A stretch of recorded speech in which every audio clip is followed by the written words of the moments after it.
Okay, so let's start with the female reproductive system. We have already completed male reproductive system. आज हम start करेंगे female reproductive system के बारे में पढ़ना. तो इसमें होता क्या क्या है. सबसे पहले पेयर ऑफ ओवरीज, उसके बाद होते हैं pair of oviduct, uterus, cervix, vagina और एक्सटर्नल जेनेटिलिया. कहाँ लोकेटेड है सब? पेल्विस रीजन में लोकेटेड है. पेल्विक रीजन में लोकेटेड होता है आपका फीमेल रिप्रोडक्टिव सिस्टम. उसके बाद बोल रहे हैं this system these part of the system along with a pair of mammary gland. ये सब जो मैंने आपको ऊपर बताए along with mammary gland, ये कैसे इंटीग्रेटेड रहते हैं, जुड़े रहते हैं स्ट्रक्चरली एंड फंक्शनली. क्या क्या ये सब मिलके क्या क्या करते हैं, वो प्रोसेसेस हैं आपकी ovulation, fertilisation, pregnancy, birth and the child care. ठीक है. उसके बाद बोल रहे हैं जो ओवरीज होती हैं आपकी, वो प्राइमरी सेक्स ऑर्गन है जो कि बनाती हैं आपकी गैमीट. फीमेल गैमीट मैंने आपको क्या बताया था? ओवम. ठीक है. और स्टेरॉयड हार्मोन्स भी बनाते हैं. तो ओवरीज क्या क्या बना रही हैं आपका? सबसे पहले तो गैमीट बना रही है जिसको हम बोलते हैं ओवम, और कुछ स्टेरॉयड हार्मोन भी बना रहे हैं जिसको हम बोलेंगे ovarian hormone. Ovaries are located one on the each side of the lower abdomen. दोनों तरफ एक होती है क्योंकि मैंने आपको बताया ओवरीज पेयर में होती हैं.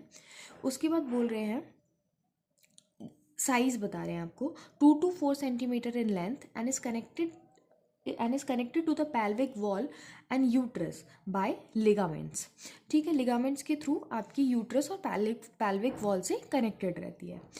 फिर कवरिंग बता रहे हैं कि एपिथीलिया से कवर रहती है और ओवेरियन स्ट्रोमा होता है. स्ट्रोमा इन द सेंस जो अंदर के स्पेस को बोल रहे हैं. ठीक है. और जो आपको ओवेरियन स्ट्रोमा है वो 2 जोन्स में डिवाइडेड है. एक बोल रहे हैं पेरीफेरल, जो पेरीफेरी पे प्रेजेंट होगा, और अंदर वाले को बोलेंगे मेड्यूला. ठीक है. आप ना कोई भी ऑर्गन पढ़ोगे ना तो उसमें ये चीज़ फ्रिक्वेंटली आती है कि जो आउटर पेरीफेरी पे जो रीजन है उसको हम कॉर्टेक्स बोलेंगे, जो अंदर वाला रीजन है उसको हम मेड्यूला बोलेंगे. ठीक है. उसके बाद हम देखते हैं ओविडक्ट को क्या बोलते हैं हम? फेलोपियन ट्यूब बोलते हैं. और यूट्रस और वेजाइना, ये तीनों मिलके बनाती हैं आपकी फीमेल एसेसरी डक्ट. एसेसरी मतलब ये नेसेसरी नहीं है. ये हम लोग बोलते हैं ना फ़ोन की एसेसरीज, हम अपनी खुद ज्वेलरी को बोलते हैं ना एसेसरीज.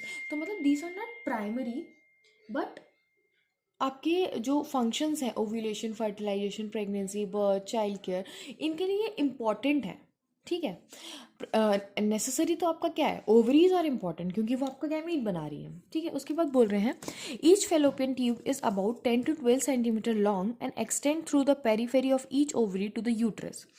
और जो आपका जो पार्ट क्लोजर है, देखो मैं आपको डायग्राम से एक्सप्लेन करती हूँ. ये आपका क्या हो गया? फेलोपियन ट्यूब हो गया. ठीक है. और ये आपकी ओवरीज है. तो ओवरी के पास जो पार्ट है फेलोपियन ट्यूब का, उसको क्या बोला? इनफंडिबुलम बोला.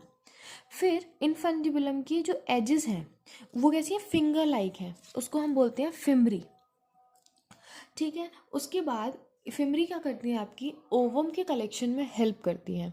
ठीक है. जैसे आपकी उंगलियां हैं तो ये किसी चीज़ को होल्ड करने में हेल्प कर रही है ना, उसी प्रकार से जो फिमरी है इनफंडिबुलम का एज पे फिंगर लाइक प्रोजेक्शंस जो होते हैं वो क्या करते हैं? वो आपके जैसे ही ओवरी से ओवम रिलीज होगा तो वो फिमरी उसको ऐसे कैच करेगी and then it will push it to the ampulla और इस्थेमस. ठीक है. फिर वाइडर पार्ट आता है, उसको हम बोलते हैं एम्प्यूला. ठीक है. और एम्प्यूला के बाद आता है इस्थेमस. बोल रहे हैं वाइडर पार्ट को एम्प्यूला, और लास्ट पार्ट जो है ओविडक्ट का वो स्टेमस है. ठीक है. और ये ज्वाइन करता है यूट्रस को. ठीक है. उसके बाद बोल रहे हैं यूट्रस को हम बोलते हैं, यूट्रस आपका सिंगल होता है, यूट्रस को हम वॉर्म भी बोलते हैं. और शेप कैसा होता है? इन्वर्टेड पियर जैसा शेप होता है. It is supported by ligament attach to the pelvic wall. Ligament से सपोर्टेड रहता है. उसके बाद यूट्रस ओपन होता है वेजाइना में थ्रू द नैरो सर्विक्स. मतलब क्या बोलते हैं? सबसे पहले सर्विक्स एंड देन वेजाइना. ठीक है. कैविटी ऑफ सर्विक्स को हम बोलते हैं सर्वाइकल कैनाल, और जो आपका वेजाइना है और सर्वाइकल कैनाल है दोनों को मिला के हम बोलते हैं बर्थ कैनाल. ठीक है. उसके बाद यूट्रस की आपको 3 वॉल्स बताई गई हैं. कौन कौन सी? सबसे पहले आपकी एक्सटर्नल, या फिर जिसको हम बोलते हैं पेरीमेट्रियम. ये कैसी होती है? थिन होती है और मेम्ब्रेनस होती है. उसके बाद आपकी आती है मिडिल लेयर जो कि स्मूथ मसल्स की बनी होती है जिसको हम बोलते हैं मायोमेट्रियम. और सबसे इनर वाली लेयर होती है वो होती है आपकी एंडोमेट्रियम।